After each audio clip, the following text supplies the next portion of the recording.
Hi, and welcome to my dual curved sword guide in Elden Ring. I've always found the curved swords to be fairly strong, having a good fast attack, running attack, and most especially, jumping attack. Their heavy attack isn't great, but you're not really going to be going for poise breaks with this build. Simply blowing the bosses up.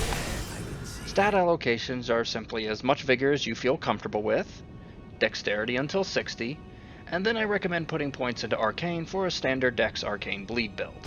You can apply lightning affinity to the curved swords for any boss that doesn't resist lightning or is weak to it, or a keen affinity for bosses that need more pure physical damage.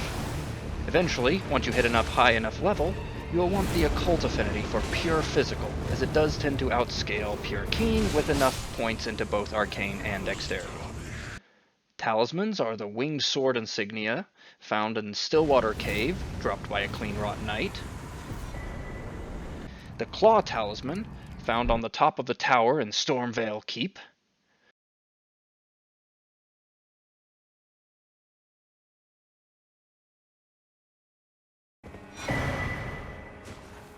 The Red-Feathered Branch Sword, dropped by a Deathbird spawned at night in Liurnia of the Lakes.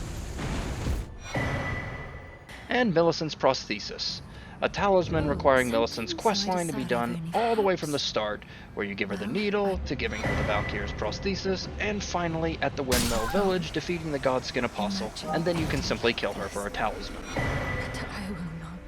For even more damage, we get the Raptor's Black Feathers, dropped in the Sage's Cave, which gives more damage on jump attacks. In addition, for bleed builds, you can also get the White Mask, which drops after defeating multiple White Mask invaders near Mogwyn Palace. I believe you need to kill all three, although I've heard that some people have received it simply by killing one, so I could be mistaken on that.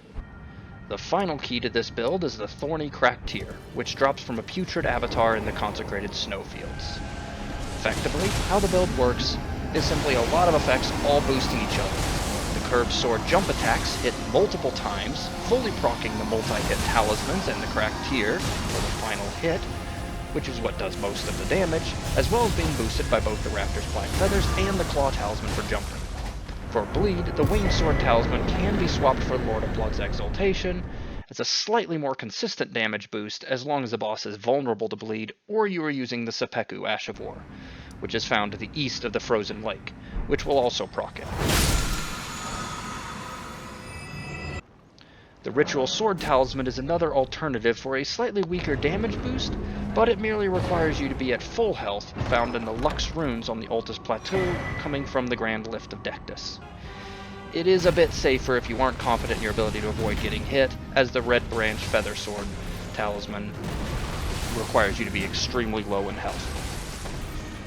While you won't be poise breaking many bosses with this build, you really don't need to, as most will simply fall over, and even Melania is fairly vulnerable to the slashing bleed inflicting curved blades. You can always pump your damage up even further by having the Golden Vow Ash of War on a spare weapon, which is found on the Knight to the northeast of the War Master's Shack, as well as using Exalted Flesh, which can be found throughout the game, as well as crafted from item crafting.